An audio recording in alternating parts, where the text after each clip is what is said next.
இந்த மாநாட்டிற்கு வருகை புரிந்திருக்கும் நமது மெய்வழி சபையின் சபைக்கரசரும் மற்றும் ஆதீனர் அவர்களை நான் வருக வருக என்று வரவேற்பதிலே மற்றற்ற மகிழ்ச்சி அடைகின்றேன் என்று சொன்னார்.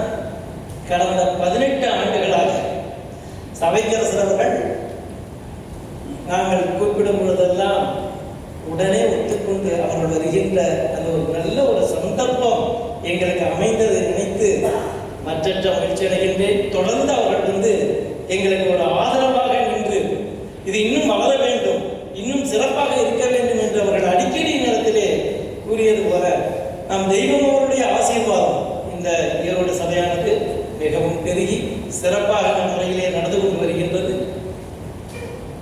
அவர்கள் வருகைக்கு எங்களுடைய ஈரோடு சபையின் சார்பாக அவர்களை நமஸ்காரம் செய்து வரவேற்கின்றேன். அனந்தாதி தேவகுல பெருமக்கள், அவர் குல சந்ததிகள், தெய்வ வாக்கை நம்பி இன்று தொடர்ந்து வந்து கொண்டிருக்கும் நன்மன மக்கள், உங்கள் அனைவரையும் ஆண் பெண் இருபாலரையும் நான் உங்களை வரவேற்பதிலே மற்றற்ற மகிழ்ச்சி அடைகின்றேன்.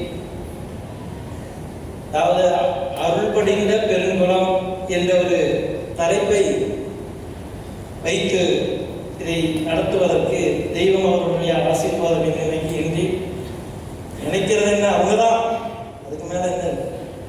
அதாவது வள்ளுவ பெருந்தகை அவர்கள் குறிப்பிடும் பொழுது அருளில்லாருக்கு இவ்வுலகம் இல்லை என்றார்கள், அருளில்லாருக்கு அவ்வுலகம் இல்லை என்று சொன்னார்கள். அப்போ அவ்வுலகம் செல்வ வேண்டும் என்று சொன்னால் அதற்கு கண்டிப்பாக அருள் தேவை என்று சொன்னார் அந்த பெருமானவர்கள். செவிச்செல்வம், மக்கட்செல்வம், பொருட்செல்வம் எல்லாம் சொன்னார்கள். ஆனால் ஏகாரம் பட்டு ஒன்னே ஒன்று மட்டும் சொல்லுகின்றார். அது என்ன என்று சொன்னால் அருட்செல்வமே செல்வம் என்று சொன்னார். பொருட்செல்வம் புரியார் என்றார், செல்வமே என்றார். அதை தவிர வேறு செல்வம் அல்ல. அந்த அருட்செல்வம் என்ன சிறப்புடையது என்று அவர்கள் சொன்னார். ஆனால் நம் தெய்வம் அவர்கள் அந்த அருட்செல்வத்துக்கு மிக அருமையான ஒரு கருத்தை தங்களுடைய எப்பொழுதுமே தங்களுடைய தமிழ் நடையிலே மிக அழகாக எடுத்துச் சொல்வார்கள். அது என்ன அருள் என்றால் என்ன என்றால் அது யுகாந்த நாட்டு செல்வம் என்று குறிப்பிடுகிறார்கள். இந்த அருட்செல்வமானது எப்படி என்றால் அருள் படிந்த பெருங்குளம் என்று புறமாத கட்டத்தில் வரும். இன்னொரு இடத்துல தெய்வம் சொல்வார்கள், அப்படி அருள் படிய தவறிவிட்டால் இருள் வந்துடும் என்று இன்னொரு இடத்துல குறிப்பிடுகின்றார்கள். அருள் படிந்திட இருள் பொடிந்திடும். அதாவது நாம் எந்த தவம் செய்யலைங்க, நாம் யாரையும் போய் அலைஞ்சி நாம் இந்த ஞானத்தை பெறல. நாம் தெய்வம் அவர்கள் அன்னாகாரம் கடுந்தவும் இருந்து எலும்பியலாக இந்த இனாமாக இலவசமாக நமக்கு அவர்கள் பெற்ற அந்த மீன் முதலை நம் குலத்துக்கு அருளியுள்ளார். அந்த குலமானது எப்படி என்று சொன்னால் அதற்குத்தான் அவர்கள் பெருங்குலம் என்றார்கள், அருள்படிந்த பெருங்குலம் என்றார்கள்.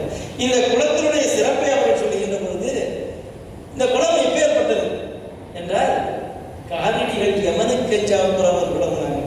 இந்த யமனுக்கெல்லாம் அஞ்சாத புறவர் குலம் என்று குறிப்பிட்டார். அடுத்து சொன்னாங்க, கொடும்பெரும்போர் வெற்றி கண்ட புறவர் குலம். கொடும்பெரும்போர் ஒன்னே ஒன்றுதானே, யமன்ட்டு தானே அந்த கொடும்பெரும்போர், வேற யாரும் நம்ம பண்ண போறோம். அந்த வெற்றி கண்ட புறவர் குலம் என்று குறிப்பிட்டார்கள். அது மட்டுமல்ல, மரணி பெருங்கோடுகின்ற வான்குளம் என்கின்றார்கள். என்ன ஒரு அழகு!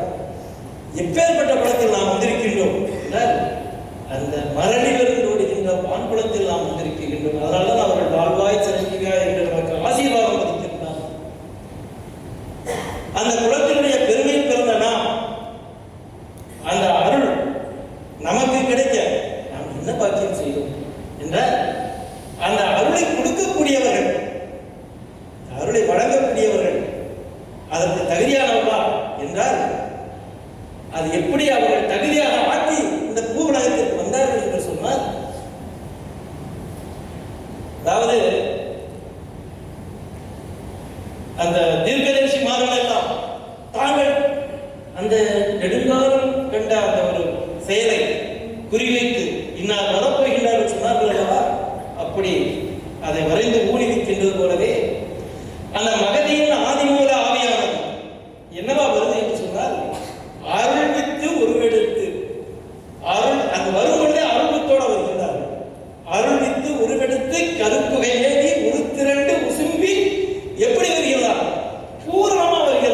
சாதாரண இல்லையா, பூரண உதயம் செய்து வருகின்றார் அவர்கள். அப்படி வந்து யாருக்காக வந்தார்கள் என்றால் நமக்காக. எப்படி என்றால், எங்களுக்கெனவே எங்கள் எல்லோருடைய தலையிலும் விதிக்க பெற்றிருந்த அந்த பேராதி மூலகுரு வரதமணி பிரானவர்கள் நமக்காக வந்து அருளியுள்ளார்கள். இப்படி இந்த அருள் என்ற அந்த ஒரு பெரும் செயலை அவர்கள் அந்த சிறு வயதிலேயே அந்த கருவிலே அவர்கள் அருள் வித்தாக வந்த காரணத்தால் தான் அந்த அருள் வித்தானது என்ன பிரம்மாண்டம் என்று யாருக்கும் மனிதர்களுக்கு புலப்படவில்லை. சாதாரணமாக ஒரு வித்து ஆரம்பித்து அதுக்குள்ள அந்த அவ்வளவு பெரிய விருட்சம், இலை கிளை வாது மனம் எல்லாம் அதில் அடங்கியது போல அருள் வித்துக்குள்ள என்னதான் அடங்கியிருக்கு அப்படி என்றால், போதாமலே ஓதி கல்லாமலே கற்று என்ன இந்த திண்ணைப்பள்ளி கொடுக்குற அந்த என்னது மரம் செடி கொடிகள் அந்த என்ன சொல்லுவாங்க, இந்த மதுரடியில படித்த இந்த குழந்தைதானா வந்து இது எழுத போகிறது. புகழ் சமய ஜெகத சத்துவ சத்திய நாமிய காப்பேடு கட்டாம வைப்பாக நூற்றிலேடு நிலவதிப்பும். இது மட்டுமா, அந்த அந்த பெரிய நிலையில நின்று அவர்கள் சொல்லுகின்ற பாங்கை பாருங்கள். இன்னும் அப்பெருநிலை இருப்பீங்கன்னே அஞ்சாவிடமும் அதிகார நீதியும் கஞ்சாமணக்கண்கள். சும்மா எழுதுறதில்லை, வாசம் எழுதுறதில்ல, கவிதை எழுதுறதில்ல, சத்தியம் தாங்கள் கண்டதை தம் மக்களுக்கு அந்த எழுத்து வடிவமாக கொண்டாந்து நமக்கு எழுத்து ரூபமாக நமக்கு போதிக்க அருளியுள்ளது.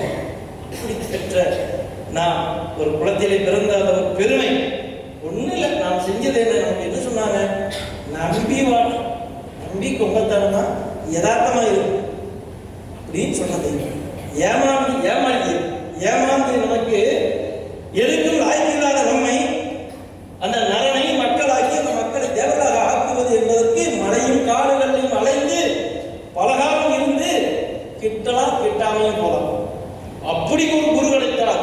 அவர் காதல லேச உபதேசம் செய்வார். அப்புறம் அவர் போய் தவம் இருந்தால் அந்த நிலையை பெறணும்.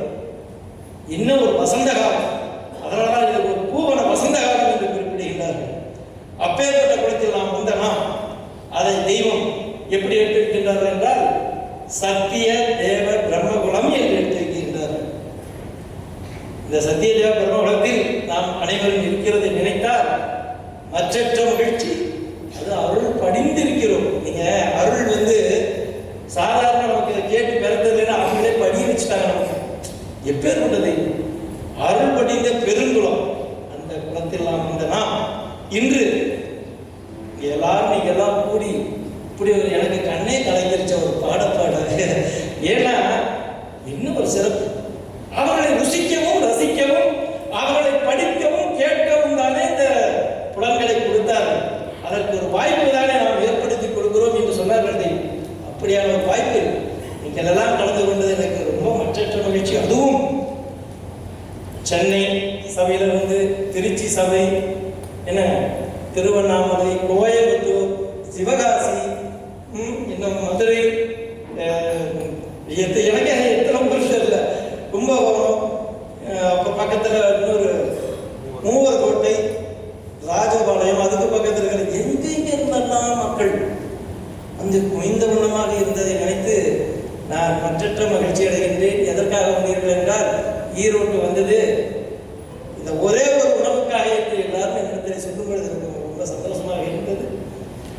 அதாவது இங்கே வந்து இந்த 2 நாளும் நீங்கள் தயவு செய்து உங்களை கேட்க சின்ன சின்ன தகவல்கள் இருந்தால் கூட அதை பெருசாக எடுத்துக்கொள்ளாமல் நீங்கள் எல்லாரும் ஒத்துழைத்து, நாம் ஒரு குணத்தில் பிறந்தவர்கள், ஒன்றே குணம் ஒருவனே தேவன், அப்படி ஒரு இடத்துக்கு வந்த நாம் இந்த மெய்வழியில் நாம் ஒன்றாக நின்று இந்த மெய்வழி தெய்வம் நமக்கு எப்படி இதை அருளியுள்ளார்கள் என்று பார்த்தால் பிரமிப்பாக இருக்கிறது. அப்படிப்பட்ட ஒரு எல்லையில் நாம் வந்து குடியேறி இருக்கிறோம். இந்த 2 நாளும் நீங்கள் அனைவரும் அமைதி காத்து உங்களுக்கு குறித்த நேரத்தில் உணவு தண்ணி எல்லாம் உங்களுக்கு கொண்டாந்துருவாங்க. நடுவில் இருந்திக்காம நீங்கள் எங்களுக்கு ஒத்துழைக்கணும், கவனமாக கவனிக்க